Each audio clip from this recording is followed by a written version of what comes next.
Accidentally tripping on railroad tracks is terrifying enough, so imagine the sheer panic this moose felt after being trapped on the railway.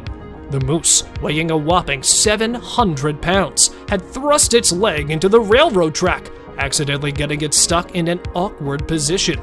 The moose had been unable to move for several hours, even after being discovered by rescuers.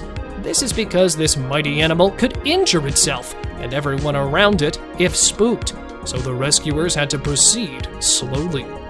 Biologists were able to sedate the moose and lifted it up with a sling.